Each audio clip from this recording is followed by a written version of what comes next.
Hi friends, வெற்றி தோல்வி வாழ்க்கையில் வந்து போகும். முயற்சி மட்டும்தான் நிரந்தரமானது. இதை புரிஞ்சுக்கிட்டவங்க வாழ்க்கையில் மட்டும் இல்லை, வாழ்க்கையை ஜெயிக்க முடியும். இது யார் சொன்னதுன்னு உங்களுக்கு தெரியும்னு நான் நினைக்கிறேன்.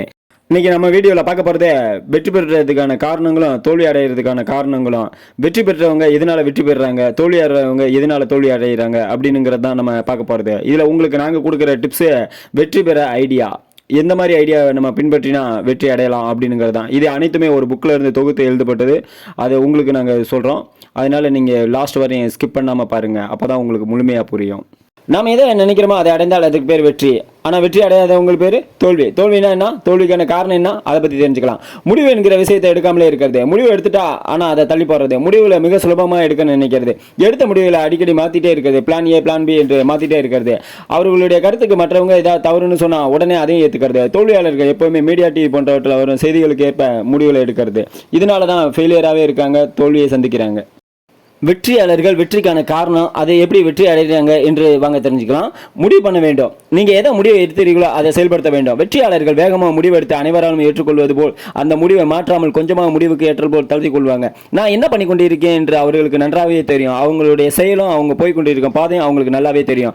அவர்களுடைய கருத்துக்களை மற்றவங்க ஏதாவது சொன்னாங்கன்னா அதை எதுவுமே மதிக்க மாட்டாங்க. குப்பை தொட்டி போல மற்றவங்க கருத்தை தூக்கி போட்டு போயிட்டே இருப்பாங்க. வெற்றியாளர்கள் அனைவரும் சுயமாக சிந்திக்கக்கூடியவர்களாக இருப்பாங்க. மற்றவங்க சொல்றதுக்கெல்லாம் விட்டுட்டு இருக்க மாட்டாங்க. இவர்கள் எப்பவும் ஒரே சிந்தனையில் மட்டும் செயல்படுத்தி இருக்கிறதா வெற்றியை காண்கிறாங்க. மற்றவங்க இதுக்கு வேண்டியெல்லாம் எதையும் யோசிக்க மாட்டாங்க. இவங்களுடைய சிந்தனை ஒரே சிந்தனையாக இருக்கும். இப்போ தோல்விக்கான காரணமும் வெற்றிக்கான காரணமும் கண்டுபிடிச்சிட்டோம். அதே மாதிரி தோல்வியாளர்கள் எப்படி இருப்பாங்க, வெற்றியாளர்கள் எப்படி இருப்பாங்கங்கிறதையும் தெரிஞ்சுக்கிட்டோம். இப்போ உங்களுக்கு நாங்கள் சொன்ன மாதிரி வெற்றி பெறதுக்கான ஐடியா, உங்களுடைய முடிவுகளை முதல்ல நீங்கள் தான் எடுக்கணும். எடுத்த முடிவுகளை செயல்படுத்தையும் முயற்சி பண்ணணும். நீங்கள் அதிகமாக கேட்க வேணுமே தவிர அதிகமாக பேசக்கூடாது. உங்களுடைய காதுகள் கண்கள் எப்பயும் திறந்து தான் இருக்கணும், வாய் எப்பயும் மூடி தான் இருக்கணும்.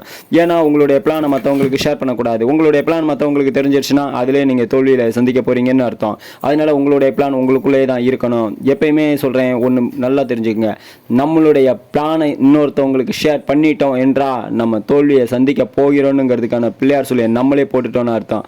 இது என் வாழ்க்கையில நான் கண்டது உண்மைதான். அதே நான் உங்களுக்கும் சொல்கிறேன்.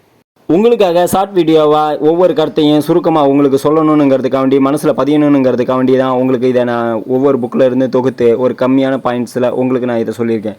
நம்ம இதை கடைப்பிடிச்சி வந்தாவே ஓரளவு நம்ம வெற்றியை காண்கலாம் அப்படிங்கிறது என்னுடைய கருத்து மட்டும் இல்லை, அந்த புக்ஸில் உள்ளதையும் உங்களுக்கு நான் தெளிவாகவே சொல்லியிருக்கேன். அதனால் நீங்கள் இதை கடைப்பிடிச்சி வாங்க, கன்ஃபார்மாக நம்ம வெற்றி அடையலாம். ஒவ்வொருத்தரும் வெற்றி அடைய என்னுடைய வாழ்த்துக்கள். டிடிஜிஎஸ்என்எல் ஜி கோவிந்தராஜா எப்போ சேனல் பிடிச்சிருந்தா லைக் பண்ணுங்கள், ஷேர் பண்ணுங்கள், கமெண்ட் பண்ணுங்கள். உங்களுடைய கமெண்ட் ஆவலாக படிக்க காத்திருக்கேன். உங்களுக்கு எதை பற்றி தெரிஞ்சுக்கணும்னு நினைக்கிறீங்களோ அதை கமெண்ட்டில் தெரிவிங்க. அது சம்மந்தமாக உங்களுக்கு வீடியோ போடுறேன்.